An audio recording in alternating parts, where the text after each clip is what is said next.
Hindi naman napapagod ang Diyos na bigyan ka ng pagkakataon. Pero ang tanong, sinasayang mo ba ang mga pagkakataong ibinibigay sa iyo ng Diyos? At sabi nila, God is a God of chances. God is a God of opportunities. Ibig sabihin, hindi po nagkukulang at hindi po napapagod ang Diyos na bigyan tayo ng pagkakataon, opportunity na gumawa ng mabuti, magbago, magpursigi, mag-succeed sa buhay. Lahat. And God never fails to give us all of these opportunities.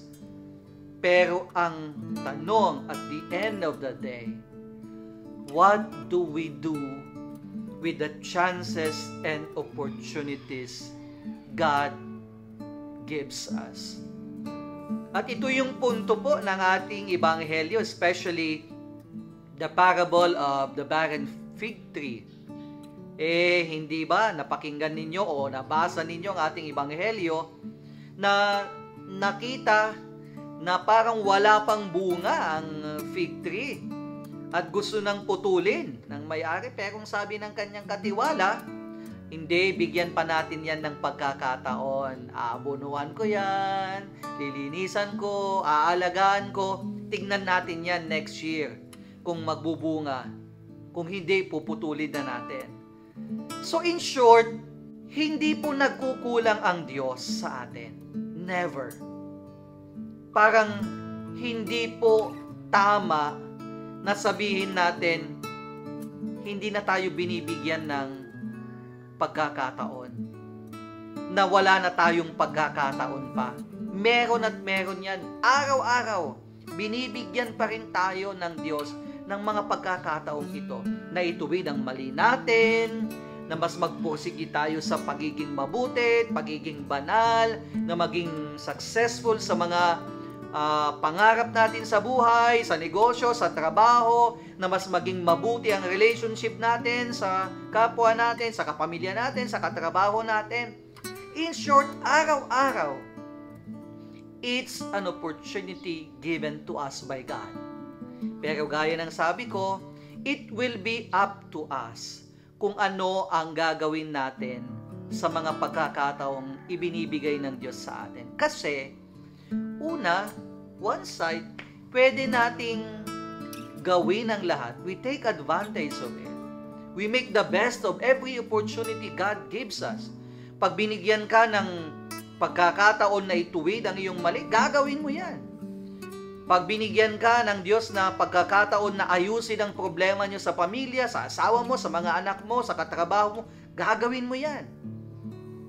Pero, pwede rin natin itong sayangin at mawala na lang. Na kahit binibigyan ka ng Diyos, baliwala. Binabaliwala mo lang ito. At parang hindi mo lang ito binibigyan ng pansin. In short, yes, while we can take advantage of these countless opportunities, there is a great danger to that. Sa dami ng pagkakataon na binibigay ng Diyos sa atin, baka marami ang nasasayang natin. Na lumalagpas lang sa atin, and we do not take advantage of them.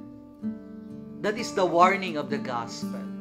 It is not that God will get tired of giving us opportunities. Kasi hindi yan mapapagod. Bibigyan at bibigyan pa rin tayo ng Diyos ng pagkakataon. But the danger is, baka masasayang at sasayangin lang natin ang mga pagkakataong ito.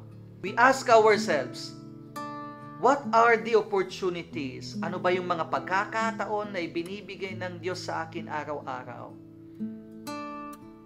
Pangalawang tanong, ano ang ginagawa ko sa mga pagkakataong ito? Am I taking advantage of them, making the best out of them, o hindi ko lang pinapansin, hinahayaan ko lang, nababaliwala lang at nasasayang lang?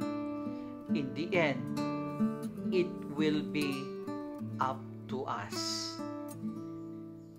Muli po, Father Xavier Balbuena para sa dasal at pagninilay.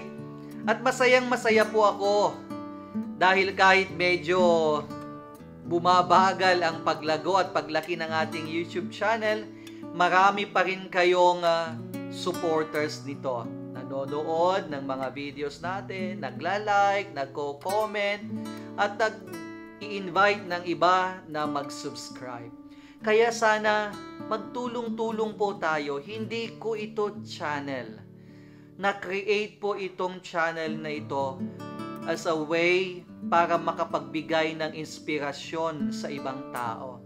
Sana po maging tulay o daan din po kayo na maging inspirasyon sa ibang tao sa pamamagitan ng pag-share po ninyo ng mga videos natin. Kaya sana po share our videos to your family, to your friends, mga kakilala ninyo, katrabaho po ninyo. Tulong-tulong lang po tayo. Unti-unti lang po. We take it one step at a time. As they say, it is not a sprint, but it is a marathon. God bless you all, and together we inspire.